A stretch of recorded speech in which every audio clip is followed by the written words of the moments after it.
Sa gitna ng paghahanda ng BINI para sa performance sa Weekend 2 ng Coachella Valley Music and Arts Festival, kaliwat kanan ng interviews ng big media outlets sa Nation's Girl Group. Naabutan namin ang sit-down interview sa girls ng Rolling Stone Magazine at Los Angeles Times. Kaya naman namin, pero yung confidence kasi yun yung parang medyo umaano sa amin eh. Parang pinapangunahan kami ng kaba.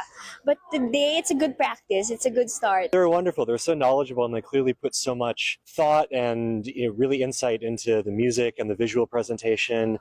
And I love learning about the cultural context too, of learning where a lot of their references are coming from and their musical background.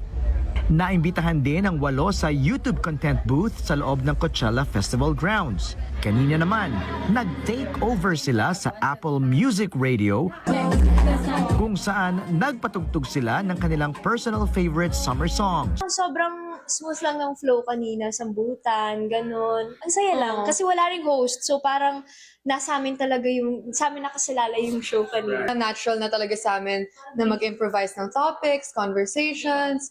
Kaya nagulat nga rin actually yung Apple Music team na, oh, you guys are actually so good at this. Really enjoyed it. It's our first time na magkaroon ng ganong kind of setup. Samantala, ang music video ng kanilang latest hit na Blush, mahigit 1 milyon na ang views sa YouTube. Pumalo na rin ng mahigit 2 million ang kanilang monthly listeners sa Spotify. Sa Instagram ng Coachella, 27 million na ang views ng reel ng BINI, kasunod ng 141 million naman ni Justin Bieber. Kasi feeling ko malaking part talaga yung blooms namin na kapag meron sila nakikita na associated sa amin, like parang talagang ino-up nila, ganon, and nagko-comment talaga sila, and talagang pinapakilala talaga kami sa ibang tao. Inilabas na ng Coachella ang stage at timetable ng performers para sa second week ng Music Fest. At sa Mojave tent pa rin magpe-perform ang BINI alas 4:15 ng hapon, April 17, Biyernes, Pacific Time, oras sa Amerika.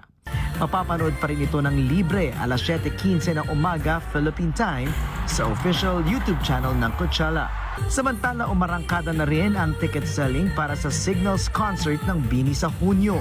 Binuksan ang bilihan ng ticket ngayong araw para sa Weavers members at bukas naman ito bubuksan sa publiko.